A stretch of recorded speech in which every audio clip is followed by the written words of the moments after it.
The slap echoed through Seoul National Hospital's ICU like a gunshot. Mrs. Park's diamond ring splitting open Zara's lip while she screamed about getting someone like her away from her son. What this wealthy woman didn't know was that the black nurse bleeding on the hospital floor was engaged to Kang Ji-hoon, Seoul's most feared underground king, and his phone was already ringing with the alert that someone had hurt his woman.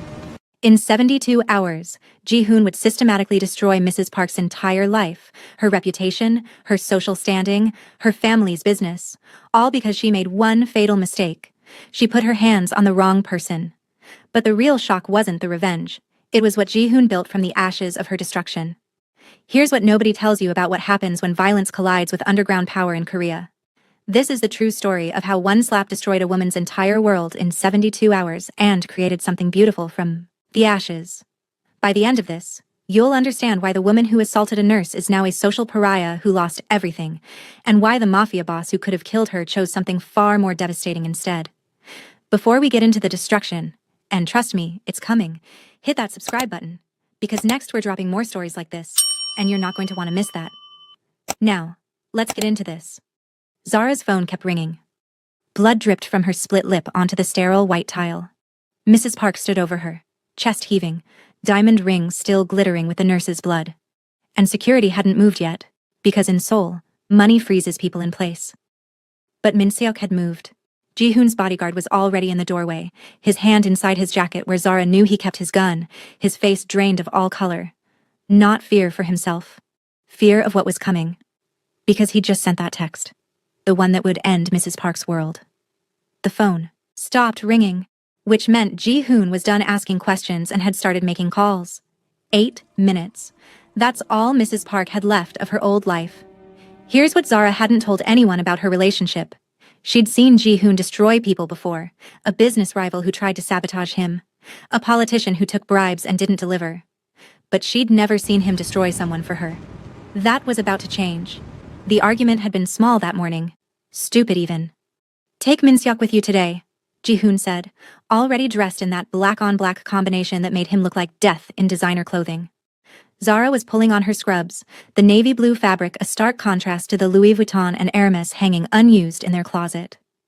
I'm going to a hospital. What's going to happen to me at a hospital? His jaw tightened. That micro-expression she'd learned meant non-negotiable. You know what I am. You know the enemies that creates. I know you're paranoid. I'm in love. There's a difference. He crossed to her, his hands finding her waist. Please. Just this once.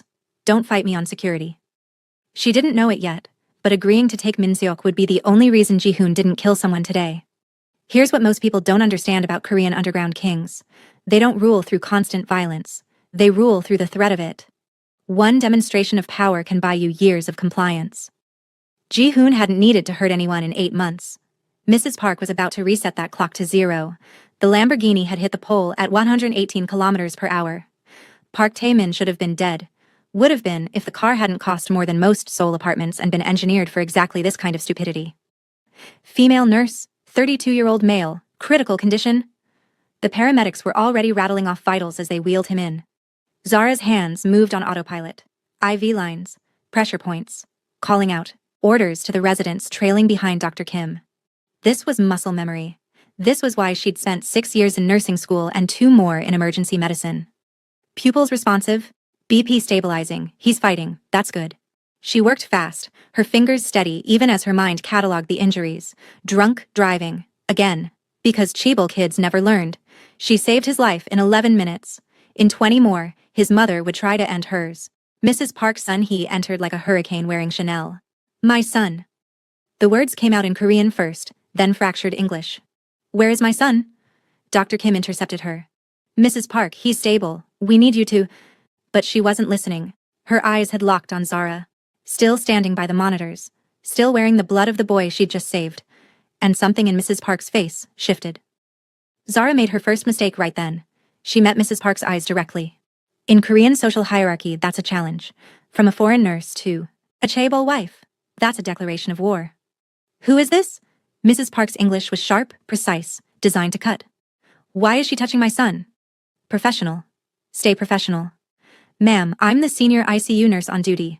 I helped stabilize. I want someone else, a Korean nurse. Not a request, a command. Remove her from his care. Dr. Kim stepped forward, his voice firm. Mrs. Park, Nurse Thompson is one of our best. I don't care. Louder now. Patients in other beds stirring. I want her away from him. Now. Zara should have walked away. Should have handed off the case. Should have remembered that pride was a luxury she couldn't afford. But she'd spent 6 months in Korea swallowing disrespect. And today, just today, she'd had enough. I understand you're upset, Zara said, her voice level despite the rage building behind her ribs. I'll have another nurse take over. She moved to leave.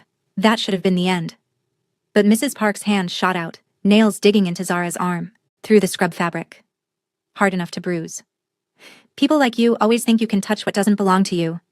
The words came out hot and venomous. Coming here, taking positions you didn't earn, putting your hands on families like mine. Ma'am, let go of me. Mrs. Park shoved her instead. Zara stumbled back, catching the bed rail, her clipboard clattering to the floor. Everyone says keep your head down in these situations. Stay professional. Don't escalate. Zara had followed that advice for 6 months. And where had it gotten her? Still being grabbed, still being shoved, still being treated like she was less than human. So she stopped following advice. Your son was driving drunk, Zara said, her voice shaking with 6 months of suppressed rage. He could have killed someone? I saved his life? And you're treating me like I'm the problem? She watched Mrs. Park's face transform, fear melting into hatred, melting into something worse. The slap came so fast Zara didn't even raise her hands. The Cartier bracelet caught her cheekbone first. Then the rings. Diamond. Platinum. Something else she couldn't identify because her brain was too busy processing the fact that she was falling. Wall. Then floor. Her elbow cracking against a tile. Copper flooding her mouth. Patient charts scattered like paper snow around her. Silence. Complete. Absolute. From the floor, hand pressed to her bleeding face, Zara saw it all. Mrs. Park, hand still raised, satisfied. Dr. Kim, frozen in shock. Min Seok in the doorway, gun hand twitching, making a choice between protecting her and starting a firefight in an ICU. And her phone. Ringing. Ji-hoon's name flashing. Their regular check-in call. Except Min Seok had already texted him, which meant Ji-hoon already knew someone had put their hands on her. And he was calling to find out if they were still breathing. 6 months ago, Zara was a broke nursing school graduate who'd moved to Seoul for a fresh start. 3 months ago, she met a man at a charity auction who bid $100,000 for one dinner with her. 8 weeks ago, she found out what he really did for a living. Today, she was about to find out what he did for her. She answered with blood on her chin. Hello? Are you hurt? 3 words. Calm. Too calm. The kind of calm that precedes Category 5 destruction. My face. She slapped me. Don't lie to me. Zara, are you hurt? Each word spaced like bullets loading into a chamber. She'd never heard this voice. Not in 8 months of loving him. This was someone else. Something else. My mouth is bleeding. My cheek is swelling. But I'm fine. Who touched? You. And here's where Zara made her second critical choice of the day. She could lie, protect Mrs. Park from what was coming, or she could tell the truth and watch Ji-hoon become exactly what the world thought he was. She chose truth. A patient's mother, Mrs. Park's son he. Security has her. Put Min Seok on the phone. She watched. Min Seok's face drain of what little color remained as he listened to Ji-hoon's instructions. Rapid Korean. Too fast for her intermediate skills, but she caught fragments. Cameras. Evidence. Don't let her leave. And worst of all, Junbi-hae. Prepare. Min Seok handed the phone back, his hand shaking. Baby. Zara started. I'm 8 minutes away. Ice. Pure ice. Don't let her leave. If security tries to release her, tell them who you are. Use my name. Ji-hoon, please. She put her hands on you. She made you bleed. A pause. Then, softer. Somehow worse. There is no world where that woman walks away without consequences. Do you understand? Yes. Good. I love you. And I'm sorry. The line went dead. And Zara realized she'd just unleashed something she couldn't control. Something that had been waiting 8 months for an excuse. If you've ever wondered what happens when you hurt someone a Korean mafia boss loves, you're about to find out. But here's what nobody tells you. The violence isn't the worst part. The systematic destruction is. If you're enjoying this story so far, please hit that like button and subscribe to the channel for more Afro-Korean romance stories. Drop a comment telling me what you think is about to happen when Ji-hoon arrives. Now, let's see what happens next. Security had separated them. Zara in one conference room with ice, and a nurse friend dabbing at her split lip. Mrs. Park in another with her husband, who'd arrived pale and shaking. Min Seok at Zara's door like a sentinel. The ICU had gone quiet. That quality of silence that meant everyone knew something terrible was coming. "You should press charges," her friend whispered in English, eyes darting to the door. "That was assault." Zara touched her swelling cheek. "It's being handled." "How?" The hallway outside went silent. Not quiet. Silent. The kind of silence that happens when apex predators enter the territory. He walked in like death in a suit. Black on black. 6 men behind him, all armed, all wearing that same flat expression that meant they'd killed before and would again. Hospital security took one look and stepped back. Even the administrator went pale. But Ji-hoon only looked at Zara. Gentleman versus underground king. Morning coffee versus midday murder. The person who brought her breakfast in bed versus the one who made police investigations disappear with a phone call. She was watching both versions collide in real time. He crossed to her in 3 strides. His hands cupped her face with devastating gentleness. Careful, so careful of her injured cheek. His eyes traveled over the damage. The swelling. The bruise forming purple and yellow. The ice pack. The blood on her scrubs. The cut inside her lip. When he looked at her again, she saw murder. Not anger. Not rage. Cold, calculated murder. "Let me see." "It looks worse than it is." His hand trembled against her cheek. Trembled. This man who'd stared down Yakuza bosses without blinking, who'd negotiated with triads over dinner, who controlled half of Seoul with absolute authority. His hand was shaking. Who is she? Zara made her third critical choice. She could minimize it, let him think it was just a slap, just a moment of maternal hysteria. Or she could tell him everything, every word Mrs. Park said, every ounce of venom behind it, and watch him choose exactly how much destruction this woman deserved. So she told him. All of it. The drunk driving, the critical save, Mrs. Park's immediate hostility, the demand for a Korean nurse, the escalation, the grab, the shove, the words, "People like you don't belong," taking what isn't yours. And finally, the slap. With each detail, Ji-hoon's expression got colder. By the time she finished, he looked carved from ice. "She said you didn't belong," he repeated, voice flat, dangerous. "Yes." "Grabbed you." "Yes." "Put her hands on you in violence." "Yes." He stood, buttoned his suit jacket with precise, controlled movements. "Stay here. This won't take long." Zara should have stopped him, should have asked him to just take her home, should have known that whatever happened next would change something between them.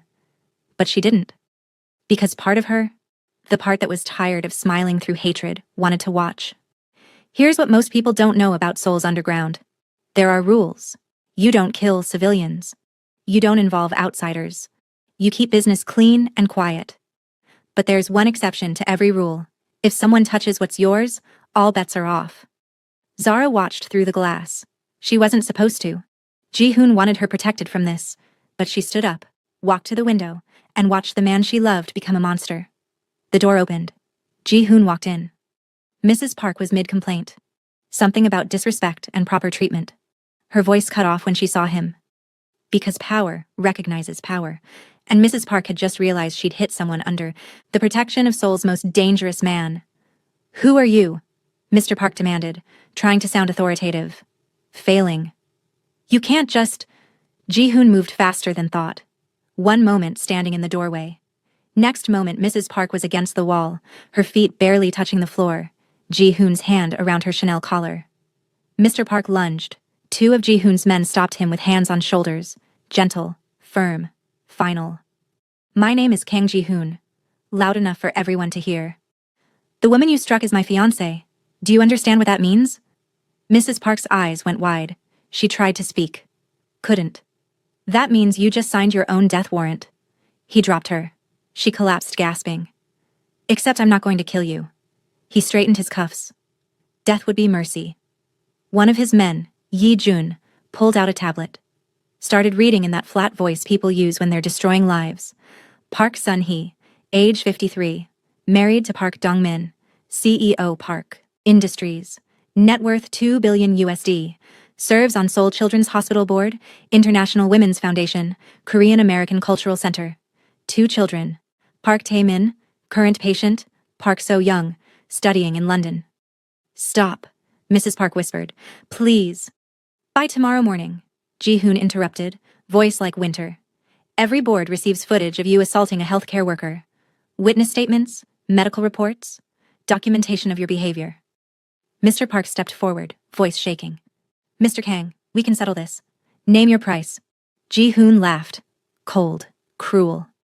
I have more money than your family will see in 5 generations. I don't want your money. Ye-jun, Ji-hoon said calmly. Show them what we found. Here's what Zara didn't expect. Ji-hoon's team had investigated Mrs. Park in the 20 minutes since the slap. 20 minutes. And they'd found everything. Ye-jun swiped the tablet. In 20 minutes we've uncovered Mrs. Park has multiple service, worker complaints. Filipina maid fired, claimed verbal abuse. Vietnamese delivery driver reported harassment. 3 restaurants have her flagged for mistreating foreign staff. Pattern of behavior suggesting she views certain people as beneath her station. Mrs. Park's face went from white to gray. How? I own people, Ji-hoon said simply. Investigators, lawyers, people who find anything on anyone in minutes. And you, Mrs. Park, have a pattern. This isn't your first time. It's just the first time someone fought back. He crouched to her level. She pressed herself against the wall. Here's what happens next. And Zara watched him lay out Mrs. Park's destruction like a business plan. Systematic, thorough, inevitable. You will issue a public apology. You will resign from every board. You will donate 10 million won to organizations supporting healthcare workers. You will thank Nurse Thompson for saving your son's life. And if I refuse? Then I make one phone call, and your husband loses every government contract. Another call, and your son faces criminal charges for drunk driving. This is his 3rd offense, not his 1st. A 3rd call, and your daughter's student visa gets revoked. He stood. 24 hours. After that, I start making calls. And Mrs. Park? He looked back. If you ever come within 100 meters of my fiancé, I will consider it an act of war. And you will lose everything. He walked out, leaving Mrs. Park sobbing, leaving her husband pale and shaking, leaving their world in ruins. And when he came back to Zara, the monster disappeared like it had never been there. Ready to go home? Soft voice, gentle hands, like he hadn't just destroyed a woman's entire existence. Zara looked at him. Really looked. At the man who brought her coffee in bed, who learned English phrases from rom-coms to make her laugh, who'd just threatened a family with total annihilation because someone hit her. Yeah, she whispered. Take me home. He gathered her, carefully, like she was made of glass, and carried her out. Behind them, Mrs. Park's phone was already ringing, the first board calling for her resignation. In 72 hours, she'd have nothing left, but Zara didn't know yet what Ji-hoon was building from the ashes. The city blurred past through tinted windows. Ji-hoon held her hand the entire drive, his thumb tracing circles on her palm, his jaw still tight with residual violence. I canceled your next shift, he said quietly. You're taking a week off. I don't need. Yes, you do. His grip tightened. Not painful, possessive. You need time to heal, and I need time to make sure this never happens again. What he didn't say. He needed time to finish what he'd started. Mrs. Park's destruction was only beginning. 3 hours ago, Zara was just a nurse doing her job. 2 hours ago, she was bleeding on a hospital floor. Now she was watching the man she loved systematically dismantle a woman's entire existence, and realizing she didn't want him to stop. He helped her out of her bloody scrubs with shaking hands, not from fear, from rage still simmering just beneath his skin. Shower with me. Under the hot water, he washed her hair. His fingers worked through the strands with devastating gentleness, massaging her scalp in slow, soothing circles. He cleaned her wounded face with the care of someone defusing a bomb. One wrong move and he might shatter completely. Kissed her shoulders, her neck, her forehead. No urgency, no heat. Just tenderness that felt like an apology for the violence she'd witnessed. I'm sorry you had to see that, he whispered against her wet skin. I needed to see it. He pulled back, water streaming between them. Why? Because if I'm going to be your wife, I need to know all of you, not just the parts you think I can handle. His hands stilled in her hair. Are you afraid of me now? This was the moment. The inflection point. She could lie, tell him what he wanted to hear. Or she could give him the truth that would either bind them closer or break them apart. Never. She cupped his face, water streaming over her fingers. I'm afraid for you sometimes. Afraid of what this life costs you. But of you. Never. Relief crashed across his features like a wave. He pulled her close, holding her under the water until they both stopped shaking. Later, wrapped in robes on their balcony, he told her something that changed everything. I almost killed her, Ji-hoon said, staring out at Seoul's glittering skyline. In that room, I had my hands on her throat and I almost... He stopped, swallowed. You saved her life by being on the other side of that glass. Zara waited, let the silence stretch. Knew he needed to say this. What stopped you? You. The version of me that you see. He looked at her and his eyes were raw, vulnerable. The man who brings you coffee in bed. Who learns stupid English phrases to make you laugh. Who wants to be better than my father was. His jaw tightened. That man wouldn't survive if I became a murderer. And losing that man would mean losing you. So I chose. Chose what? Justice over vengeance. Destruction over death. You over the monster. And that's when Zara understood. She wasn't just marrying into his world. She was changing it. Here's what nobody tells you about loving dangerous men. You become their conscience, their reason for choosing the hard path instead of the easy one. Mrs. Park was alive because Zara existed. Remember that. Zara woke to her phone exploding. 47 missed calls, 89 texts, hundreds of social media notifications, all in the 6 hours she'd been asleep. Mrs. Park's apology was everywhere. Posted on Instagram. 200,000 followers. The post had 50,000 comments in 6 hours and was trending across Seoul with a hashtag Zara couldn't believe. Accountability for assault. She read the apology out loud, her voice shaking. I want to sincerely apologize to Nurse Zara Thompson of Seoul National Hospital. Yesterday, in a moment of extreme stress regarding my son's medical emergency, I behaved in a way that was completely unacceptable. I struck Ms. Thompson and made inappropriate comments. There is no excuse for my behavior. The apology continued, but the comments were what made Zara's hands shake. About time wealthy people faced consequences. My sister is a Filipino nurse in Korea and deals with this treatment constantly. Thank you for speaking up. She hit her and thought she'd get away with it because of money. Disgusting. This apology sounds forced, but at least it's public. The nurse saved her son's life, and this is how she got thanked? I hope she loses everything. Ji-hoon appeared behind her, already dressed for business, phone in hand. The hospital released a statement supporting you this morning. I made sure of it. She clicked the link. Seoul National Hospital's official statement was crisp, professional, and utterly damning. Seoul National Hospital stands firmly behind our dedicated staff member, Nurse Zara Thompson. The incident yesterday was unacceptable, and we have zero tolerance for violence against our healthcare workers. We are grateful for Ms. Thompson's service and proud to have her on our team. Then her phone rang. The caller ID made her stomach drop. Mom. Oh no, Zara whispered. Ji-hoon's eyebrows rose. You haven't told your family? I was going to call them today. She answered. Hi, Mom. Zara Nicole Thompson. Her mother's voice boomed through the speaker, loud enough that Ji-hoon heard every word. Why am I finding out from Facebook that my daughter got assaulted in Seoul and is engaged to someone the internet is calling an underground king? Ji-hoon mouthed, Underground king? With genuine amusement. Mom, I can explain. He gently took the phone. Mrs. Thompson? This is Ji-hoon. It's an honor to speak with you. Silence. Then, suspiciously. What exactly do you do, young man? I'm in private security and real estate investment, ma'am. And you're engaged to my daughter? Yes, ma'am, I love her very much. Did you have anything to do with that woman's very public apology? Everything to do with it, ma'am. She put her hands on Zara. I made sure she understood that was unacceptable. Another pause. Then, to Zara's absolute shock. Well, at least somebody is protecting my baby over there. Now, when am I meeting you in person? And don't think I didn't notice you said engaged. When's this wedding? By the time the call ended 15 minutes later, her mother was planning their wedding, demanding Ji-hoon fly her to Seoul. First class, young man, if you're as wealthy as the internet says. And had somehow extracted a promise that they'd visit Atlanta within 3 months. Zara stared at him. You just charmed my mother in 15 minutes. I like her. She's protective of you. I respect that. He handed back her phone. Plus, she's funny. Where do you think you get your sense of humor? Her phone buzzed again. This time, a news alert. Her stomach dropped as she read the headline. Hour 12. Seoul Children's Hospital Board accepts Park Sun-hee's resignation. Public statement cites need for personal reflection on unconscious biases.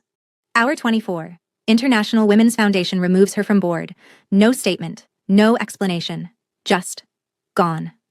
Hour 36. Park Industries loses its largest government contract. News reports. Administrative review of vendor relationships. Stock price drops 8%. Hour 48. Park Tae-min's drunk driving case reopened. New witnesses emerge. Police discover evidence of 2 previous incidents covered up by family money. Hour 60. Park So-young's London University announces investigation into academic integrity concerns. Anonymous tip included plagiarism evidence. Hour 72. Mrs. Park is uninvited from 3 charity galas, dropped from group chats. Her social media engagement collapses. She's become Seoul's cautionary tale. But on the 4th day, Ji-hoon came home with something Zara didn't expect. If you think this story is about revenge, you're only seeing half of it. The real transformation was happening inside Ji-hoon, and Zara was about to see what happens when a monster chooses to build instead of destroy. "What's this?" Zara asked as Ji-hoon handed her a large manila envelope. "Open it." Property deeds, business licenses, architectural plans.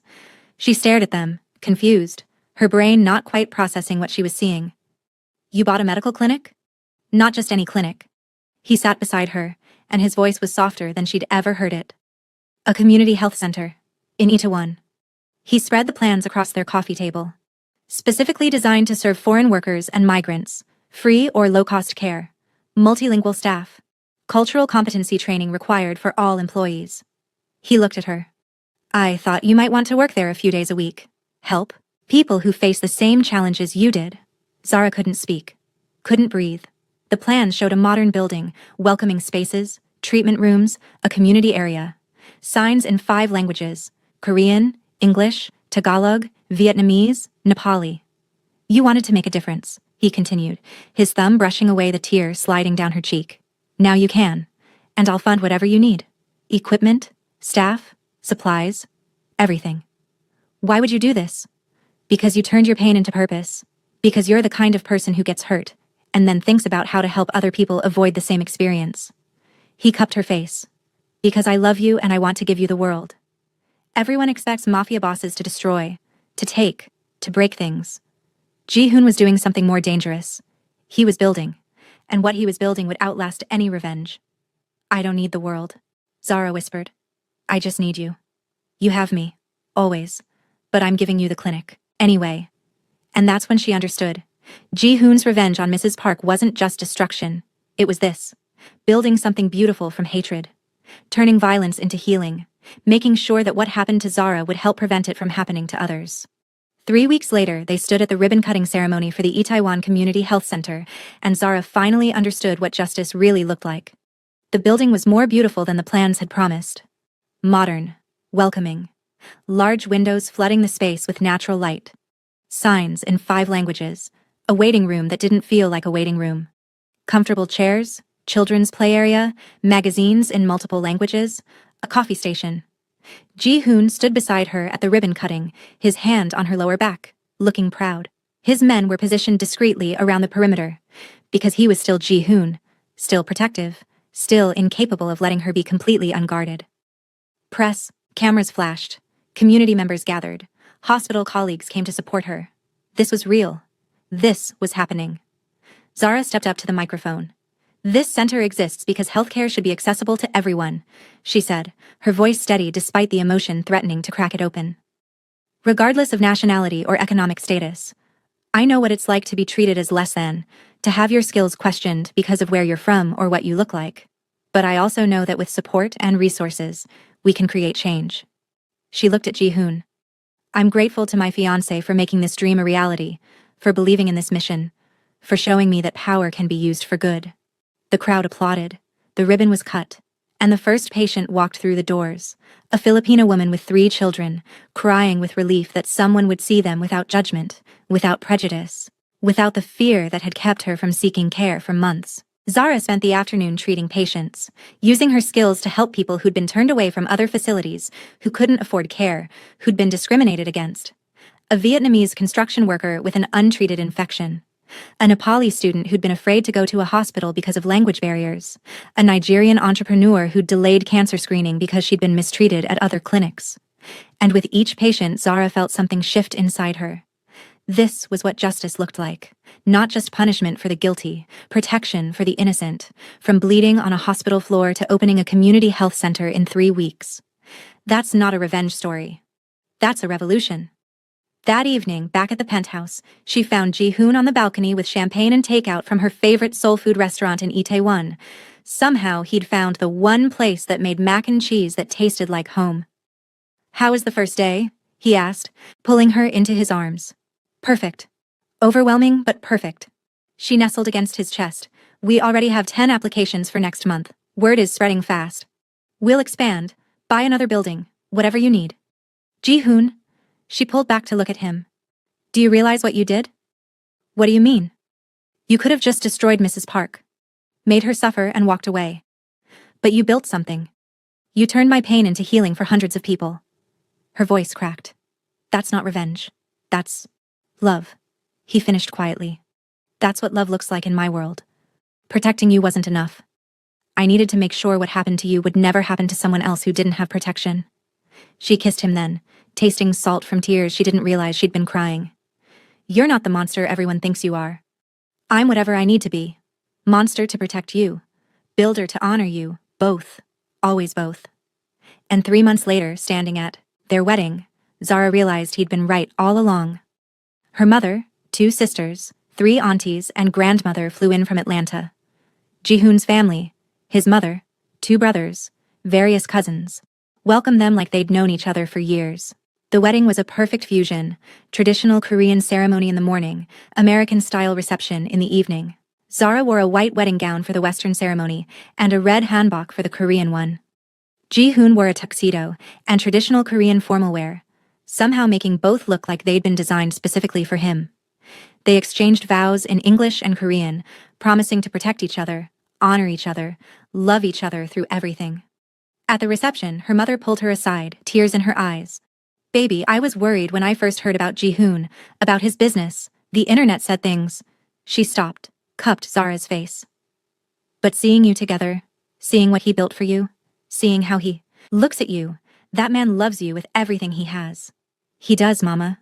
That's all a mother can ask for, that her daughter is loved and protected." She hugged Zara tight, and Zara could smell her mother's perfume, the same one she'd worn since Zara was a child. "This is your happy ending, baby." Zara looked across the reception hall at Ji-hoon, who was laughing with her uncle, both families mingling seamlessly, 2 cultures blending into something new and beautiful. "No, Mama," she said softly. "This is my happy beginning. Here's what they don't tell you about Korean-American weddings. It's not about the ceremony. It's about watching 2 families decide that love matters more than tradition, that protection matters more than prejudice, that building together matters more than staying separate." As the night continued, as they danced and celebrated, Zara reflected on the journey that had brought her here. The assault, the fear, the anger, the blood on the hospital floor. But also, the justice, the healing, the love, the purpose she'd found. Mrs. Park's hateful action had been meant to diminish her, to put her in her place. Instead, it had catalyzed everything good in her life now. The clinic, the advocacy, the deeper commitment to helping others. Ji-hoon pulled her onto the dance floor for their first dance as husband and wife. He held her close as they swayed to a song that blended American R&B with traditional Korean instruments. Because of course he'd commissioned a custom arrangement. "What are you thinking about?" he murmured against her ear. "How grateful I am for all of it. Even the hard parts. Because they led me here. To you. To us. To this life we're building." He smiled, that rare, genuine smile he only showed her. "We're going to change the city, you and I. Make it better. Safer. More just. One patient at a time. One destroyed abuser at a time," he added with a slight smirk. She laughed, the sound pure and joyful, and he caught it with a shaw. Kiss. They danced until midnight, surrounded by family and love and promise.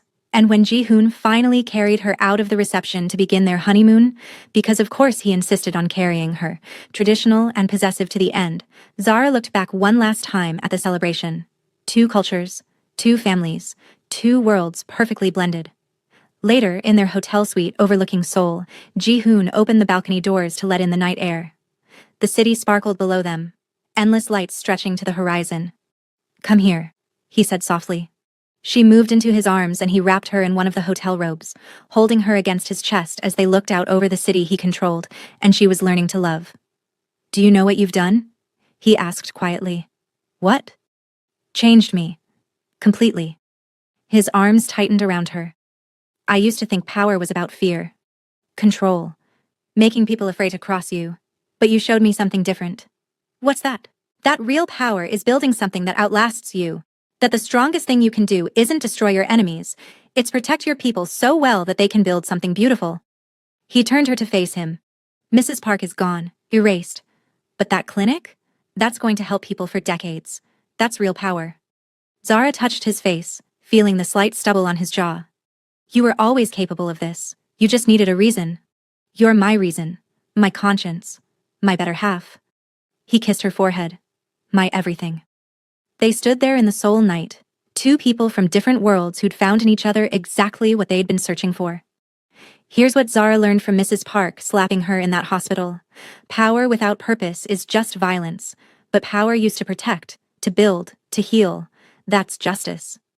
Ji-hoon could have killed Mrs. Park, could have destroyed her family completely, could have made her disappear, and no one would have questioned it. Instead, he gave Zara a clinic, gave vulnerable workers a safe place, turned her pain into someone else's healing, made sure that what happened to her would become the reason it didn't happen to others.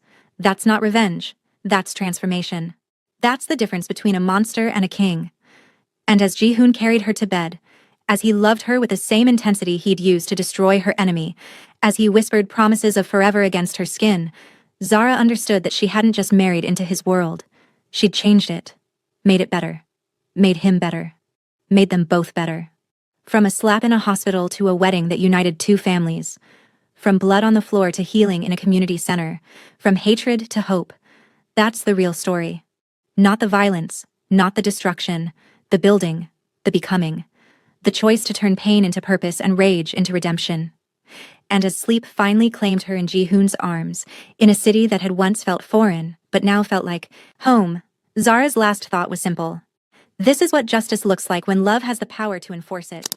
If you made it this far, drop a comment telling me, have you ever faced a situation where someone mistreated you and got away with it? How did you handle it? And would you have stopped your partner from going further, or let them handle it their way? Subscribe because next week's story is about how Zara and Ji-hoon actually met.